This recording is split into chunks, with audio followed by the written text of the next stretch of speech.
আমার এই দাড়ি আমার রসুলের ডিজাইন, আমার মাওলার দেওয়া ডিজাইন, তোমারটার লগে তুমি তুলনা করো, আমার চাইতে তুমি বুদ্ধিমান কেমনে বুঝাই দাও আমারে। দাঁড়াও দাঁড়াও বেটা, বলো মিয়া।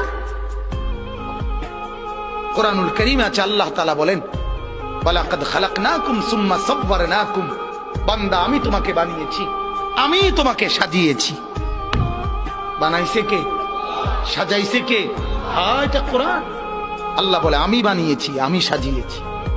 আমার সাজের চাইতে উত্তম সাজ হইতে সিবগাতাল্লাহ ওয়া মান আহসানু মিনাল্লাহি সিবগা। আল্লাহ বলেন বান্দা আমি মাওলার রঙে রঙিন হও, আমি মাওলার রঙের চাইতে উত্তম কোন রং ঢং আর হইতে পারে না।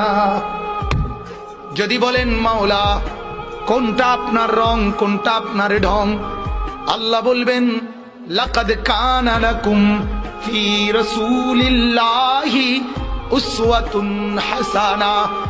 আল্লাহ বলবেন বান্দা ওই যে আমার এক বন্ধু পাঠিয়েছি, যে বন্ধুকে 63 বছর জমিনে রেখেছি, যে বন্ধুকে 23 বছর দিবানিশি তোমাদেরকে দেখিয়েছি, বন্ধুর হাসি, বন্ধুর কান্না, বন্ধুর হাঁটা, বন্ধুর চলা, বন্ধুর আহার, বন্ধুর নিদ্রা, বন্ধুর চলন, বন্ধুর বলন, বন্ধুর আচরণ, বন্ধুর উচ্চারণ, ওইগুলাই হচ্ছে আমি মাওলার রং আর ঢং।